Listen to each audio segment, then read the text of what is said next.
un audit des comptes de la compagnie minière QMM, Quitte Madagascar Minerals. La décision a été prise en Conseil des ministres hier.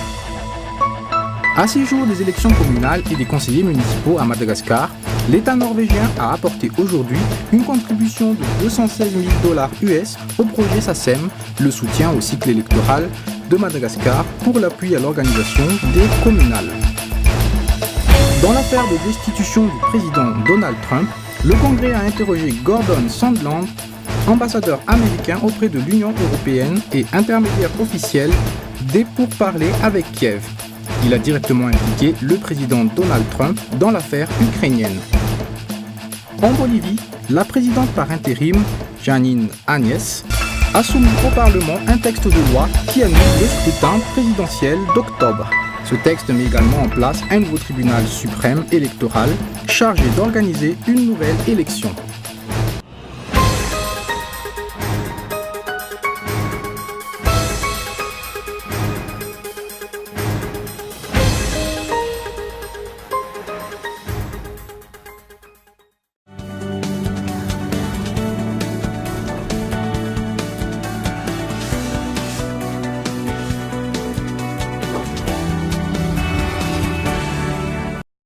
Geox, Puma, San Marina, Unisa, Tamaris, Guess, Minelli, JB Martin, Adidas, Fossil, Asics, New Balance et Ralph Lauren. Boutique Le Coin des Marques, un grand choix de parfums, montres, sacs et chaussures de marque. Alors, venez découvrir notre boutique Le Coin des Marques, des articles de marque pour hommes, femmes et enfants. Le Coin des Marques à Faravouch, téléphone 033 71 848 68.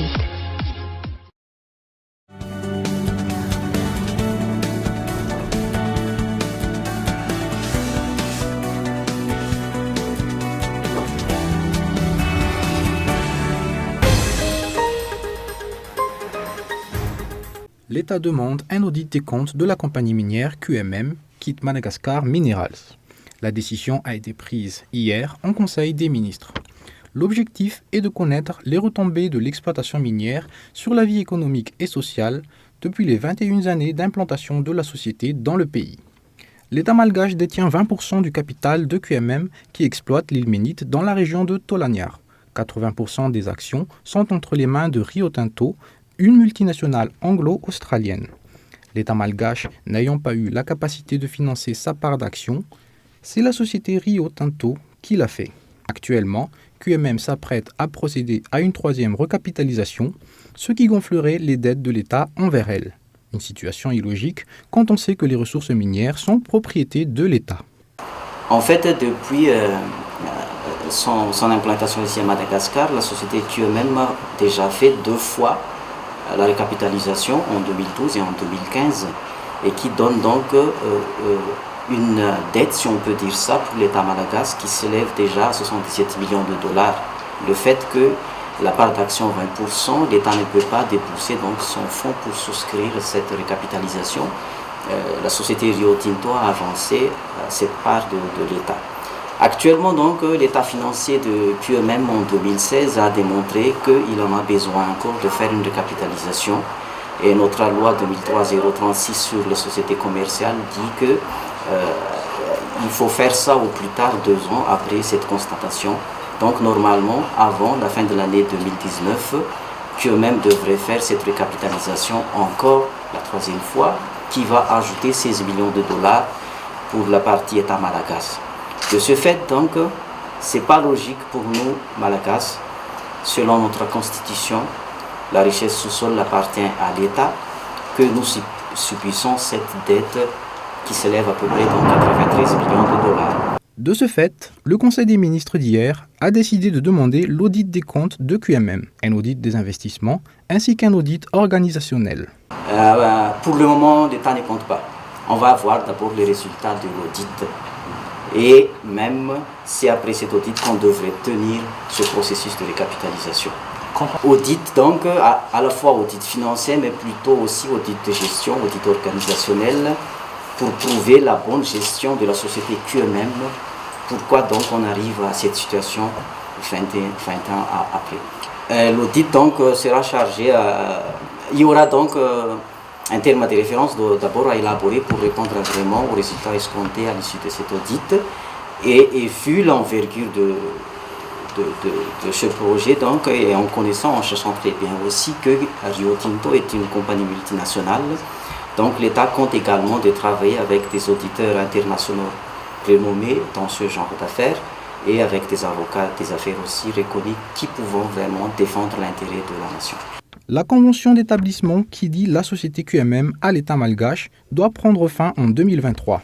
L'État étudierait aussi actuellement la continuité ou non de l'exploitation. QMM s'est implanté à Madagascar à la fin des années 80. À 6 jours des élections communales et des conseillers municipaux à Madagascar, les préparatifs vont bon train.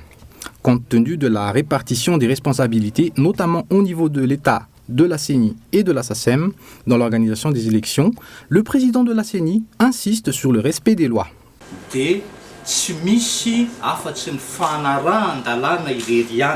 Le respect des lois est primordial pour toutes les entités, à commencer par l'État, la CENI, les journalistes, les candidats, les partis politiques, la société civile. Il est écrit que tous les observateurs doivent faire des rapports à la CENI dans les temps impartis par la loi. Si la CENI l'a fait, c'est pour rappeler à tout le monde qu'il faut respecter la loi. Tous les observateurs des prochaines élections ont jusqu'ici respecté la loi. On peut le vérifier au niveau du secrétariat exécutif. Ceux qui n'ont pas fait de rapport ne peuvent plus s'inscrire dans le processus d'observation suivant.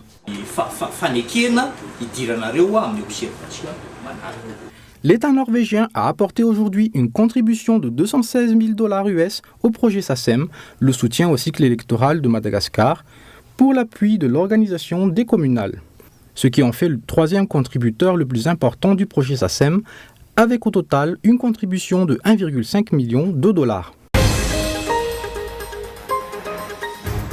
Afin d'évaluer les progrès réalisés par la Grande Île en matière de lutte contre la corruption, des membres du Conseil consultatif de l'Union africaine sur la corruption, ou CCU-AC, sont présentement à Madagascar. Ceux-ci ont alors rencontré la presse aujourd'hui lors d'une conférence qui s'est tenue au Carlton à Noussi. Pour rappel, c'est en 2004 que des accords ont été signés par Madagascar dans le cadre de la lutte anticorruption. Aujourd'hui, force est de constater que les Malgaches sont beaucoup plus enclins à dénoncer et à lutter contre ce phénomène. Toutefois, selon le président du Conseil consultatif de l'Union africaine sur la corruption, Miarom Pegeto, leur mission sur notre territoire est loin d'être achevée. En effet, malgré les efforts et les avancées déjà réalisées, de nombreux objectifs restent encore à atteindre. Les difficultés que rencontrent les acteurs étatiques dans la mission qui est la leur, sans pour autant vouloir entrer dans les détails, nous pouvons en identifier peut-être deux. Parce qu'en réalité, ce travail ne peut être finalisé qu'à l'issue des différentes rencontres qui sont envisagées. Une première serait, l'adoption et la mise en œuvre des différents textes législatifs et réglementaires. Une deuxième serait le renforcement en termes de capacité aussi bien technique que financière des différents acteurs œuvrant dans le secteur de la prévention et la lutte contre la corruption. D'après le directeur général du Bianco, à Madagascar, ce bureau s'efforce de mener à bien toutes ses missions. Pour ce faire, de nombreux partenariats avec divers acteurs ont été mis en place. On est en pleine réflexion, car il se trouve que le Bianco ne dispose pas seul de l'exclusivité des compétences en matière de corruption. Les officiers de police judiciaire, Monsieur le Président, sont aussi compétents pour traiter ces dossiers, y compris d'ailleurs des dossiers qui présentent des grands enjeux. Mais très facilement, les citoyens s'adressent au Bianco, celui-ci étant l'organe spécialisé pour traiter les affaires de corruption.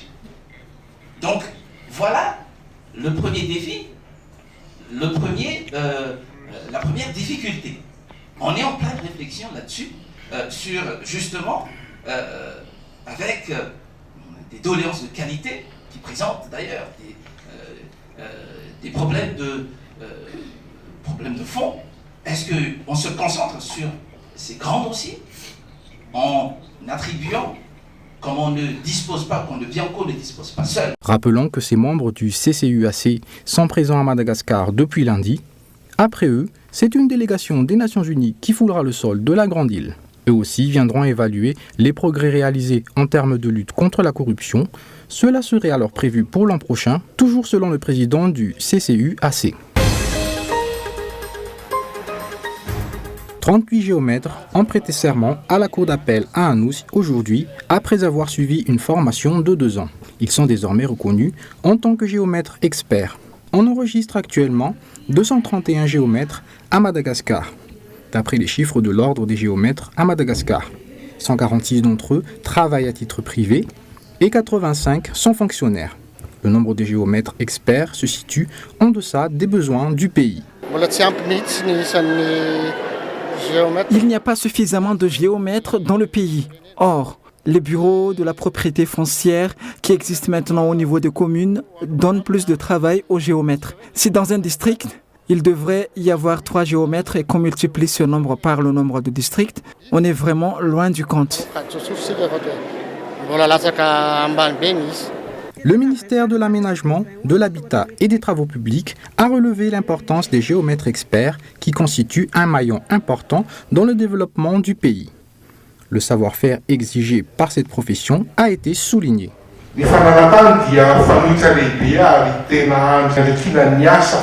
Le foncier est l'un des secteurs où l'on enregistre le plus de litiges à Madagascar. Le gouvernement, par le truchement du ministère de l'Aménagement, de l'Habitat et des Travaux publics, met tout en œuvre pour stabiliser le secteur foncier. De nombreuses améliorations, des actualisations et des changements ont été apportés pour faciliter les démarches administratives afin de renforcer les droits à la propriété foncière.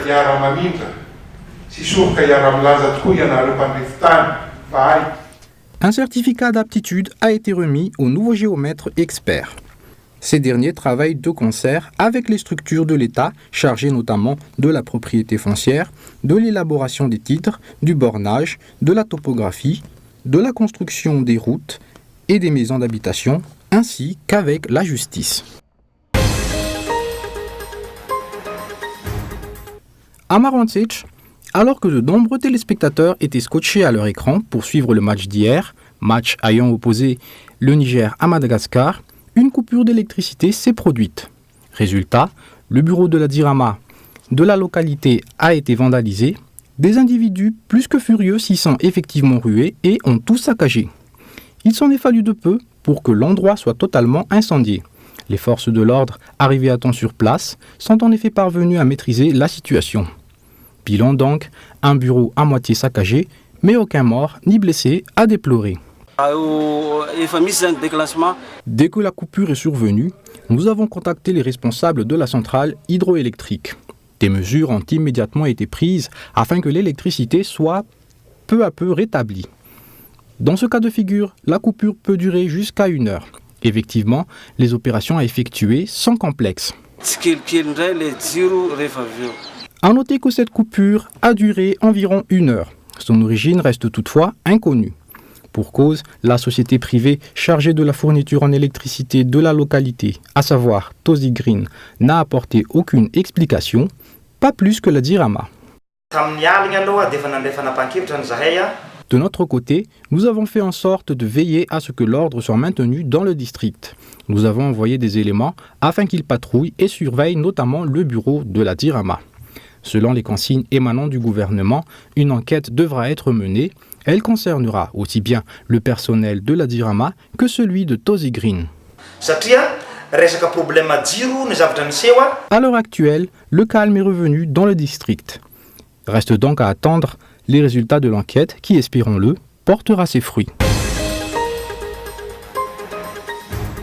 Hier, au cours d'une audition publique au Congrès, dans l'enquête qui menace le président républicain de destitution, Gordon Sondland, ambassadeur américain auprès de l'Union européenne, a déclaré avoir suivi les ordres de Donald Trump quant au coup de fil passé au président ukrainien.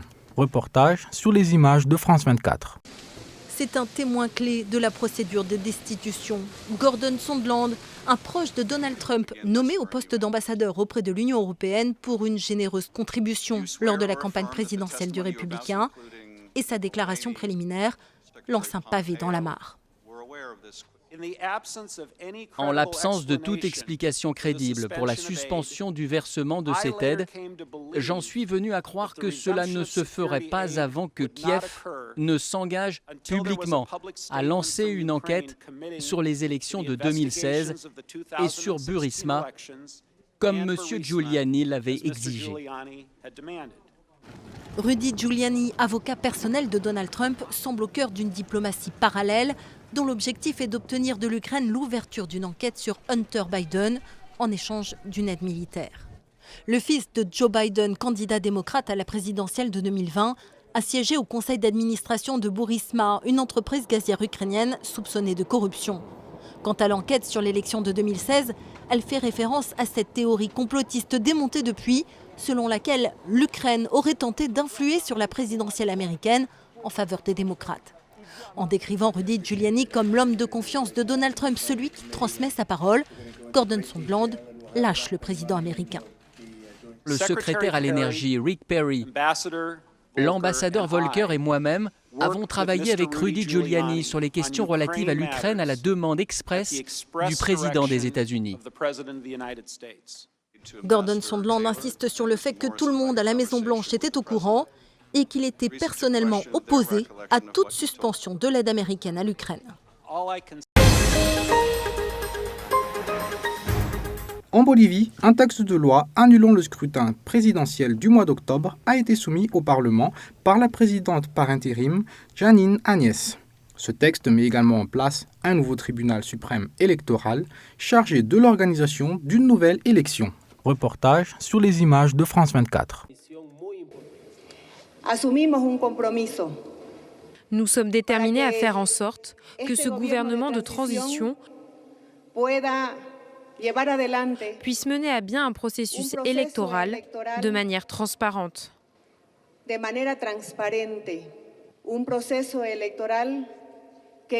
Un processus électoral qui garantit à tous les Boliviens que le résultat de notre vote dans les urnes sera respecté.